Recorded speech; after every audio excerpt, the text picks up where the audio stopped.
Hello guys, it's Genevieve the Billy Norman.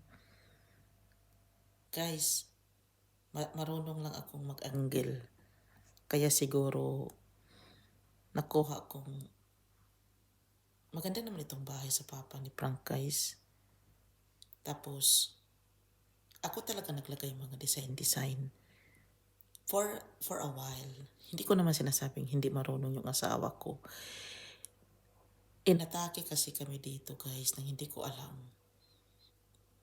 Naguguluhan ako for them. Naiinggit sila. Wala akong faults for them. What I mean is the Swedish. Hindi yung global talaga. Hindi naman ako nagtanim ng sama ng loob sa inyong lahat-lahat for global. Yung sa akin, yung parang kinaiinisan ko, mayroon talaga. Kasi nagsiselos ka, Swedish, nang walang dahilan. Silos yun kasi inisa-isa ko ang buhay ko. Wala akong ginawang masama. By the way, yung gusto kong isabi sa inyo, sala namin to at doon. Tapos may design. Tapos parang napapansin nyo, may puti doon sa gray. Gray is nilagay ko dyan for removing the negativity at the same time to prospered to help my own husband. Tutulong ako sa ibang tao natural. Mas tutulungan ko yung asawa ko kasi asawa ko siya.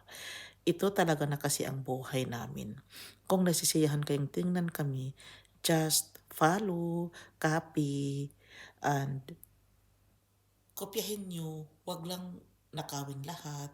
Just to try to be me. Wag lang lahat-lahatin kasi wala nang maiiwan for me. Iba naman kasi yung sa asawa ko, iba yung sa akin. Nilagay ko yung may puti doon guys for just decorating at the same time for fun. Kasi marunong akong mag-interpret, mag-pitch in, marunong ba akong magbagay-bagay sa buhay ko. Iwan ko dyan sa mga buhay ninyo kung marunong kayo dyan. Basta for me, marunong ako guys. Walang buhay na perfecto. You need to learn, to study, to analyze, to create para maging perfect sa inyo guys. Walang perfecto. Kung gusto nyong makuha yung pinaka-perfect, pag-aralan ninyo yun guys. Don't be lazy. Pero kung lazy kayo, wala tayong magawa dyan. Yung mga taong nag-successful, they are workaholic guys.